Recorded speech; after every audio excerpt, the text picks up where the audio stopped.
Hi, Blogging Heads viewers. It's Daniel Strauss of Woodruff and Strauss and Politico, and today I have with me Sarah Mims, who I had a journo nerd crush on when she was a Senate reporter at National Journal, and she is now the politics editor at Vice News. Just wanted to make sure I got that right. Glad to have you here today, Sarah. I am in transit to New Orleans for a bachelor party, thus, instead of my normal sort of surroundings of the Politico newsroom or my house or the campaign trail, I'm at the airport. Yes. And I'm coming to you live from my own kitchen, so, you know, we're doing it. So, Sarah, I guess I want to hit on your piece on Rubio and delegates and D.C., because one thing that a lot of reporters are doing right now, me included, are learning about delegates and delegate math because we have to. And that's a thing. And but before that, I want to hit on, I guess, like today, it seems that the in vogue story is how Wisconsin is the Alamo, essentially.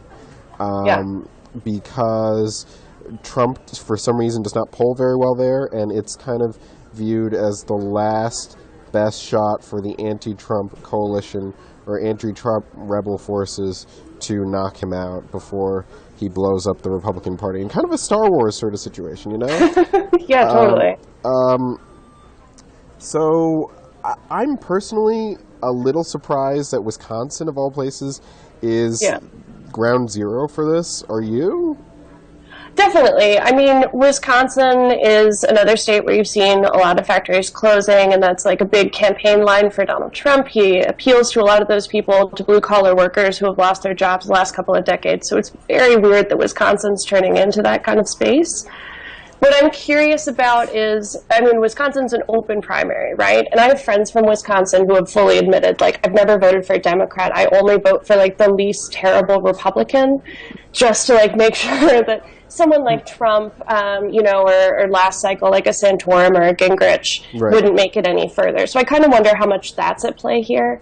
I also think it's a little bit precious to say that Wisconsin is like going to be the end of the Trump campaign. Like, we've been predicting that for months, and I just don't think like one state is going to be the place that's finally stopped him. But you know, we'll see. Yeah, everybody said like this gaffe, the McCain thing, Trump is over. Totally.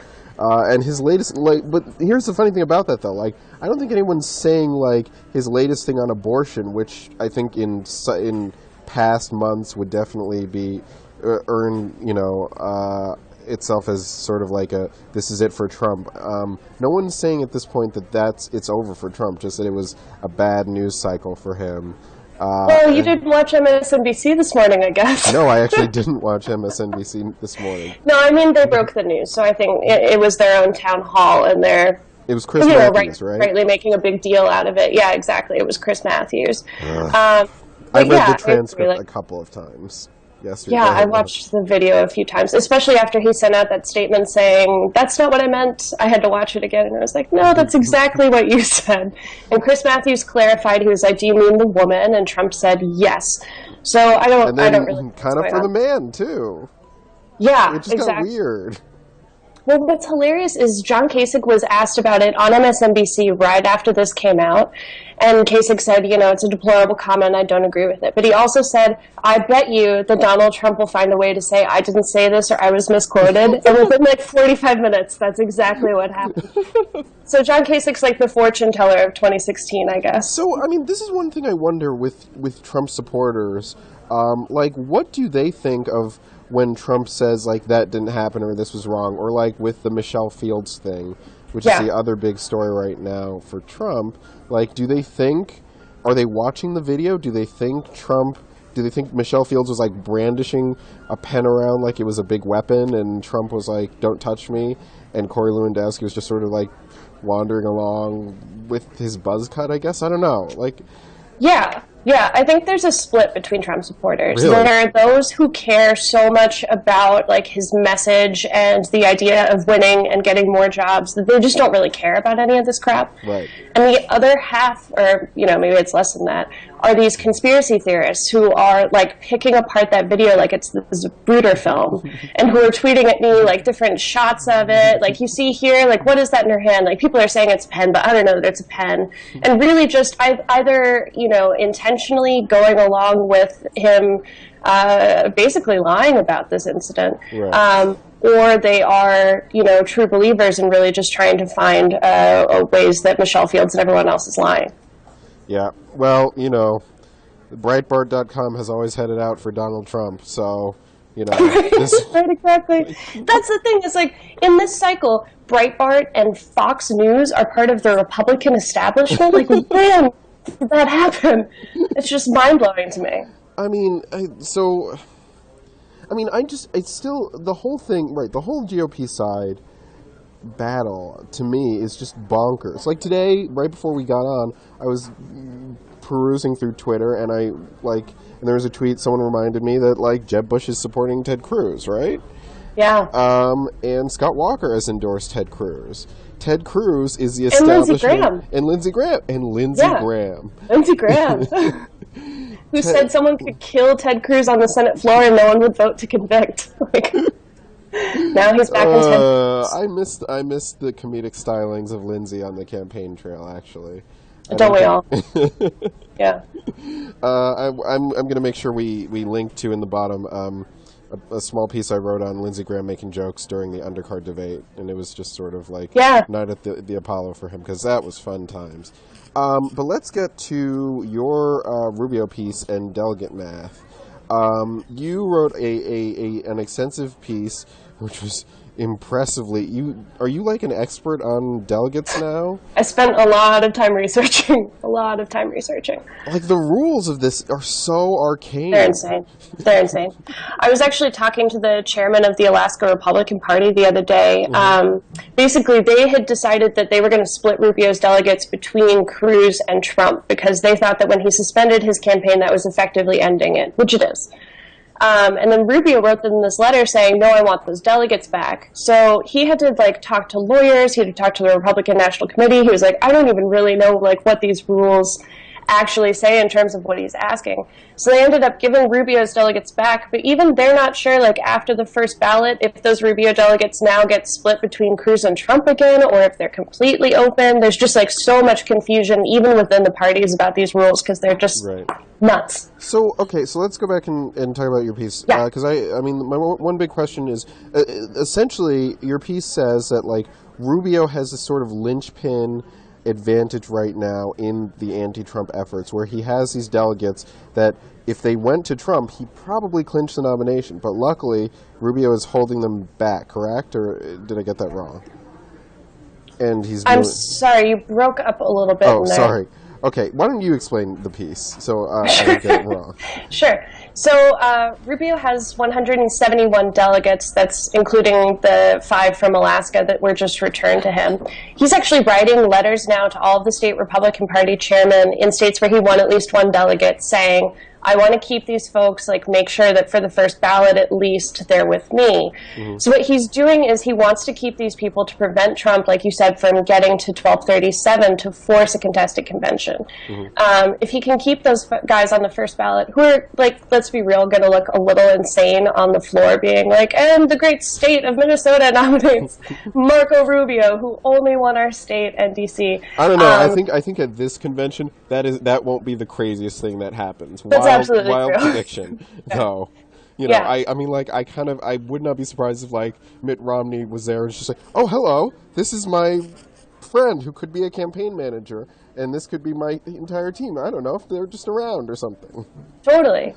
Yeah. So, like, if he keeps Trump from getting to 1237 because he's holding on to these people, we get to a second ballot, then they start to free up, and more of them start to free up. Right. So I talked to some of the delegates in D.C. which did vote for Rubio about what they're thinking and how they're sort of dealing with, like, the absolutely crazy potential that they're going to vote for Rubio and then have to make a decision between the other 2 or 3 candidates. I mean, let's not assume that Kasich's going to make it that far. And then, you know, just have a complete disaster on the floor and spend 3-4 days fighting about it. Mm-hmm. These are all, I mean, they're Rubio folks, so they're all anti-Trump. Some of them, I mean, there's a very small fraction who are kind of open to it. But what's interesting is, like, Trump has threatened that there would be riots at the convention, and these people just do not seem concerned about it at all. Brilliantly anti-Trump. You got a friend back there. I do. Yeah, I mean, I was talking to them about it, and they're not really concerned about the appearance of taking away the nomination from him. One of the delegates I talked to, I thought, made a really good point. He was like, listen, he could have run as an independent. Right. He decided to run as a Republican. These are the Republican Party rules, and he has to abide by them. And if that means that he comes in as the leader and walks out the loser, that's just the way it goes. Well, okay. So, and in this, like, I wonder one thing, because as the primary winded down and more candidates dropped out, there was like a very clear illustration of the sort of philosophical differences between Republicans who back governors and, you know, Republican or candidates with executive experience versus the candidates who are senators. Does that play at all among these delegates? Like, are there delegates that just are like, I am not supporting a senator for president this cycle? Ted Cruz, or they don't like Ted Cruz because he's a senator, or they like Kasich because he's a governor, or any of that. Does that play? I think that's something you heard a lot more about months and months ago when there were more options on the table. Mm-hmm. I think right now a lot of it's coming down to ideology. A lot of these Rubio people really like Kasich because they have kind of a similar message overall. I mean, there was for a long time there were like rumors about a Kasich or a Rubio Kasich ticket. Right, exactly. But then you have the concern of, am I just throwing away my vote again because this guy has such a huge delegate deficit in comparison to Cruz and Trump? Is it better to instead vote for Cruz because he has the best chance of winning? But again, like, I talk to people in D.C. where Ted Cruz is, like, not exactly a popular figure. And even then, there were still a lot of people like Lindsey Graham and like Jeb Bush saying, you know, he's not as bad as Trump, like, maybe we just need to get on this. Which is kind of crazy when you think about it. Right. No, I mean, it's completely bonkers. And, I mean, I've been saying to this day that, like, Ted Cruz is one crafty motherfucker. And, you know, he is one smart guy. Yeah, I mean, I do kind of wonder, like, with both Cruz and Trump in very different ways, but are they both playing chess while the rest of us are playing checkers? Yeah. Why had planned this all along? I don't know. I have wondered that. I mean, like, part of it, because, like, you look back, and 18 months ago, Cruz was the most hated man in D.C., and everyone said his political career was essentially over, and it looked like that, because the Republican Party reviled him. And now, he's the last chance of the GOP, according to establishment Republicans, who he warred against. But I think one thing that people... Yeah, absolutely. I think one thing that people in D.C. weren't really counting on is just, like, how angry the American electorate is on both sides, and that's why Trump and Sanders, to some extent, are doing so well. Yeah.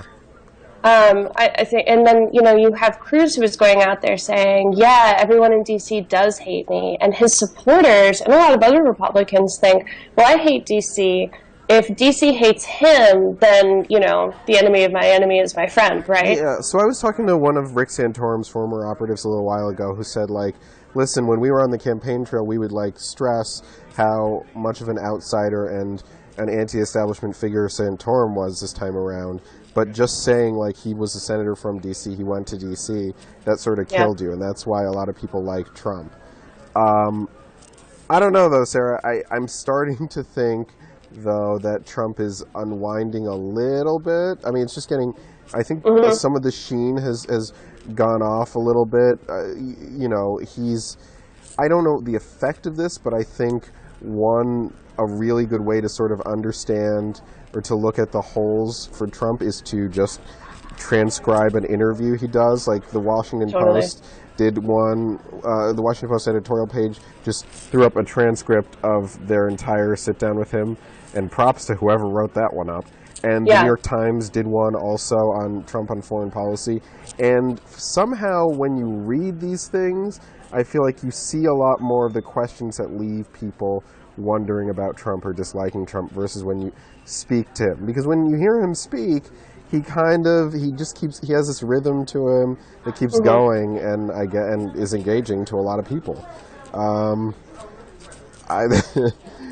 many people are reading the transcript of his interview with the editorial board versus hearing him speak? Say it right now, like pitching that right now. Do you want to watch a town hall with Trump or read the Washington Post editorial board? Like a 10-page transcript, right? Which would you rather do? I actually recommend both.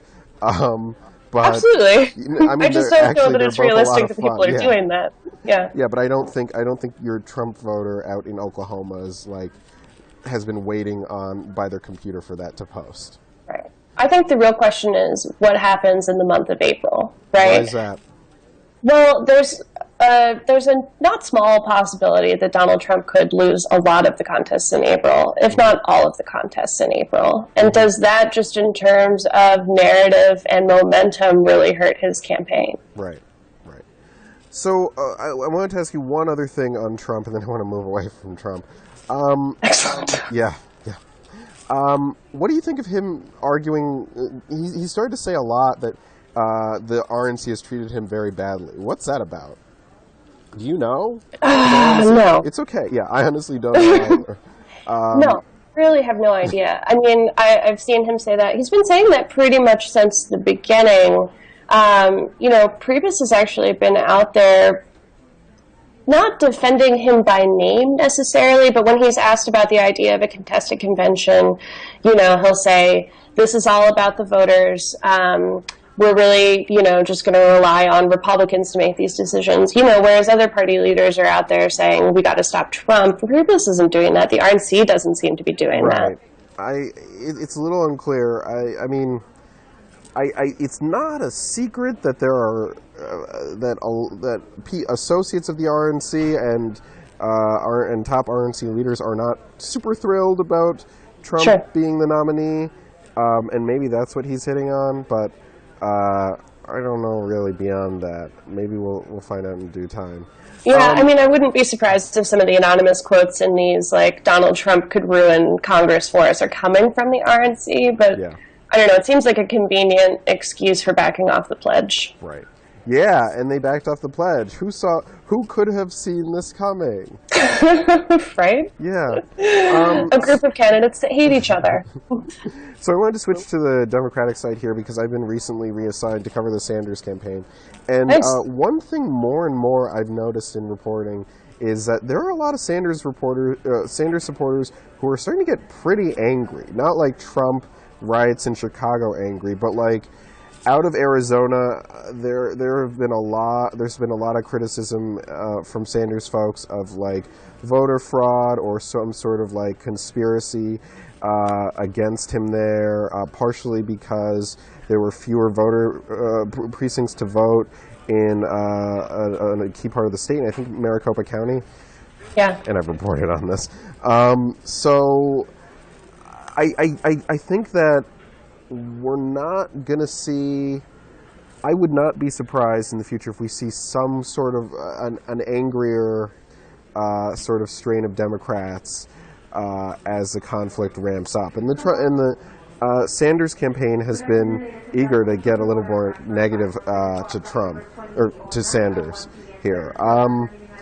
But like with Republicans, the Sanders campaign is super interested in delegates all of a sudden, and delegate math. And they're badly behind. Their one hope, I guess, is to win more contests, and as they win more contests, chairmen and superdelegates who have been neutral and said, like, I'm going to support whoever my state or district supports him. But it's a really uphill battle because there are fewer caucuses, and the next few states are not going to be easy for him. Yeah, I mean, it seems like he might do well in Wisconsin, and then the question is, right, what happens after that? Mm-hmm. What's interesting is they're not even arguing just about superdelegates. Bernie himself only talks about superdelegates. Right. But Ted Devine was talking about, like, even pledged delegates don't necessarily have to vote for the candidate that their state voted for, Right. which I think is a fascinating argument. And the DNC agrees, like that's it's not the letter of the law, but it's the spirit of the law. Right. So that could be really interesting. I think, frankly, a lot of this is it's trying to keep momentum going and to keep viability up more than an actual expectation that pledged delegates would turn their back on Clinton in states that voted for her, because that just seems... Right. I mean, these delegates are chosen by the campaigns, right? They get the right of last refusal. These delegates at the convention, they're going to have Hillary tattoos on their faces. They're not going to suddenly turn around and vote for Sanders, you know? But yeah, I think you're right. I think there's a lot of anger among Sanders supporters right now. I don't know if you get tweets about this, but about the media blackout against Bernie Sanders. I've gotten that. A lot of, like, the media does not pay enough attention to Sanders, is not fair, which I think is incredibly wrong. Absolutely. I think the media has been really, really good to Sanders. Yeah, I think if you asked Hillary Clinton people that, they certainly would many positive Bernie Sanders articles. Yeah, I mean, but he gets a lot of positive coverage, and he doesn't get, dinged a lot for giving the same speech, which he's been giving for like 30 years, where, Rubio was just, bludgeoned at the end when Chris Christie decided to knock him for being a robot. But, and Jason Horowitz had a good story about this in the Times on this. On sort of Sanders has been giving the same speech for 30 years, but he skips the robotic thing. I don't know why. Speaking of Christie, Eminem Gate. I just want to give a salute to Sam Biddle at Gawker for for catching Chris Christie in a radio interview explaining why he was pouring M&Ms into a bag of M&Ms into a box, which was sort of like a small sideshow, and it makes politics fun. It's just amazing. So he's like, where is he? Is he like at an airport or something? I think he was at a March Madness game. His daughter goes to Notre Dame. Right. And and he was just, and people love sort of emphasizing Chris Christie eats a lot, and they like to imply that he's like a fat slob. So this adds into that, and I guess that gets clicks. But, Christie decided to defend himself for that. His explanation was, it's easier to hold a box of M&Ms than a bag. Which is awesome. Yeah. I'm actually going to experiment on the science of that later today, just to Absolutely. Oh, that's what we should do. We should do an entire video that's just on the differences between a box of M&Ms and a bag of M&Ms. But I don't know. I mean, I think this food stuff, for some reason, people really enjoy it. It gets to a little bit of just the weirdness of how these. I mean, Chris Christie's a weird dad, right? He's your dad sitting next to you in the stands, pouring his bag of M&Ms into a box. You're just like, Dad, what the hell are you doing? Dad, why are you doing this? That kid I have a crush on is right over there. Right? Seriously, you look like a crazy person. Could you just stop? It's like when Trump ate a pizza with a fork and knife. No, that was Kasich, but yeah, Kasich has had to... No, Trump did it. It wasn't this election cycle. It was when he met with Palin in 2013 or something. Really? Up in New York. He also likes his steaks well done, which I think we can agree is just a crime against humanity. But it's what he does. Yeah, wait, wasn't there some story about his home and how his chef says it's as hard as a rock or something? Yeah, it was the New York Times did that interview with his longtime butler, I guess. There's no way that's healthy. No, it was a fascinating story. I love those little stories. I don't know, it makes them seem like real people. It humanizes them. It's hard for sure. Yeah. So I wanted to finish out with one thing, because I was always a big fan of your reporting at. I've got my friend behind me still. I was always a big fan of your reporting, especially in the Senate, and now you're an editor, Sarah. Yes. What is that like? What's the transition like? Oh, it's crazy. Yeah. I have 2 reporters now. I mean, I'm 28 years old. I'm one of the millennials on the bus or whatever the New York Times called us. I'm a huge fan of Katie Glick.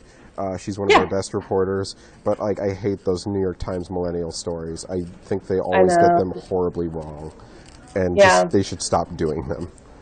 Totally. Actually, as a side note, they had one a few years ago that I loved that was like, young people are buying records now. Yes, those records that you have in your attic. And it was only like 5 years ago, and I was just amazed by it. Anyway, it's really cool. I was covering the Senate for a very long time. I just got to a point where, covering the Senate is just very staid. It's very boring from time to time. I mean, it can be really interesting. Yeah. It just got to a point where I felt like I was writing stories about Congress for Congress. It's very gossipy up on the Hill, and people love to read about themselves and about their friends and aides and things like that. So I just wanted something new. Unfortunately, this presidential campaign has been pretty crazy, so this hasn't been the best for my personal life, but I'm enjoying it. Yeah, I don't have much time. I work out and sleep and work, and that's pretty much it. And I can't believe you work out. I'm so jealous. I mean, that's all I do. And I eat the snack bar at work, but that's it. That is all I do. Amazing. Okay, last question, then I gotta go. Do you ever miss the amount of time you would write, or like, can you talk for a second? This thing I've always been curious about, transfers from reporters to editors. Have always talked about how there's some sort of sensation of editing that they didn't expect, or they're surprised to get pleasure out of. What is that exactly? Like, what? Sure.